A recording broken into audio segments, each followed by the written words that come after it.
হয় নমস্কাৰ সমূহ হিন্দুস্তান 365 দৰ্শকক মই স্বাগতম জনাইছোঁ আৰু মই আজি আহিছোঁ আমাৰ বৰপেটা জিলাৰ কাদং গাঁও পঞ্চায়তৰ অন্তৰ্গত টাপাজলি গাঁৱৰ এগৰাকী ব্যক্তিৰ ঘৰত। তেওঁৰ নাম হৈছে সুৰত আলী। মই আহিছোঁ মানে এটা বিশেষ কাৰণত। আমি এটা ল'ৰা আছে, এটা নিষ্পাপ শিশু সন্তান, এটা দুৰাৰোগ্য বেমাৰত ভুগি আছে আজি বহুত বছৰৰ পৰা। একেবাৰে সৰুৰে পৰাই দুৰাৰোগ্য বেমাৰত ভুগি আছে। এয়া আপোনালোকে মই কেমেৰামেনক দেখাবলৈ অনুৰোধ জনাম। এয়া তেওঁলোকৰ ঘৰ, ইমান দুখীয়া মানুহ।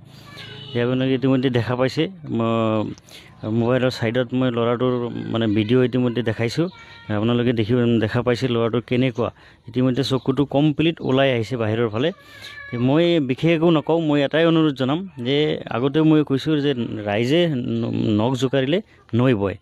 গতিকে তেওঁলোকৰ একাউণ্ট নম্বৰ আমি আমাৰ স্ক্ৰীণত দিয়া আছে, বাৰকোড দিয়া আছে। গতিকে আপোনালোকে যদি সহায় কৰিম বুলি ভাবে তেতিয়াহ'লে আপোনালোকে সহায় কৰিব পাৰিব। আৰু মই তেখেতৰ পৰা কিছু কথা এনেই জানিব বিচাৰিম। কি নাম আছিল আপোনাৰ? সুৰত আলী। সুৰত আলী, হয়। আমি এইটো দেখা পাইছোঁ যে আপোনাৰ ল'ৰাটোৰ দুৰাৰোগ্য বেমাৰ হৈছে। কিমান দিনৰ পৰা হৈ আছে বেমাৰটো? মোটামুটি 3-4 বছৰমান পিছত আগতে গম পাইছোঁ আমি। 3-4 বছৰ আগতেই গম পাইছে। লাহে লাহে ক্ৰমান্বয়ে বাঢ়ি গৈ আছে। চিকিৎসা কিছু কৰি আছিলে নেকি? চিকিৎসা অলপ চলপ কৰিছোঁ। ক'ত কৰিছে? নেপালত গৈছিলোঁ আৰু শিলিগুৰিত গৈছিলোঁ।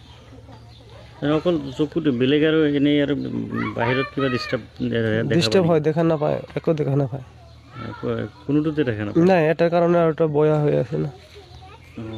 হয়, ইতিমধ্যে আপোনালোকে গম পালে এটা চকুৰ কাৰণে আৰু এটা চকু ল'ৰাটোৰ বেয়া হৈ আছে। তে মই আকৌ অনুৰোধ জনাম আপোনালোকক যে এই মানুহগৰাকীক যদি আপোনালোকে সহায় কৰে তেতিয়াহ'লে হয়তো আমি এই নিষ্পাপ শিশুটোক মানে এই পৃথিৱীখন আকৌ মানে দেখুওৱাৰ আমি এটা চেষ্টা কৰিব পাৰিম। গতিকে মই আকৌ অনুৰোধ জনাইছোঁ যে আমাৰ স্ক্ৰীণত মানে তেওঁৰ মোবাইল নম্বৰ, তেওঁৰ ফোনপে' নম্বৰ চব দিয়া থাকিব। গতিকে আপোনালোকে মই আকৌ অনুৰোধ কৰিছোঁ যে যদি সহায় কৰিম বুলি ভাবে তেতিয়াহ'লে আপোনালোকে সহায় কৰিব পাৰিব। তেওঁলোকৰ একাউণ্ট নম্বৰ আমি দি দিছোঁ। ল'ৰাজনৰ নাম হ'ল আছাদুল ইছলাম। খুব নিষ্পাপ শিশু। ইতিমধ্যে আপোনালোকে ভিডিঅ'ত দেখা পাইছে ল'ৰাটো।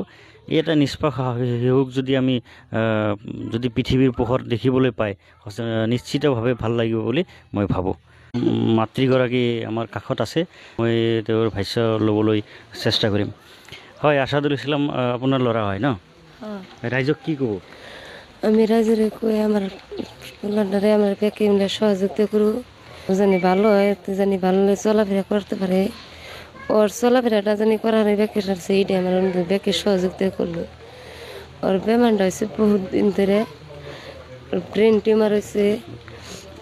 আমার টাকা পয়সার জ্বালা চিকিৎসা করেন, আমরা গরিব মানুষ। ওরে ব্যাকে 10 জনে মিলে ওরে ফাঁকে নিয়ে বেঁচেতেছে, কইতেছে নিউজ করে আমরা ই করি। আপনারা 10 জন মিলে যদি সহযোগিতা করেন আমার পোলাটা ভালো হইলে এটাই আমার আপোনালোকে শুনিলে মাতৃগৰাকী কান্দোনত ভাগি পৰিছে আৰু মাতৃগৰাকীৰ কান্দোনৰ প্ৰতি সঁহাৰি জনাই যে আপোনালোকে স্ক্ৰীণত দিয়া নম্বৰত বা একাউণ্ট নম্বৰত তেওঁলোকৰ নিজা একাউণ্ট, তেওঁলোকৰ মোবাইলৰ স্কেনাৰো তেওঁলোকৰ মানে নিজা হয়। গতিকে আপোনালোকে সহায় কৰিব বুলি মই আশা ৰাখি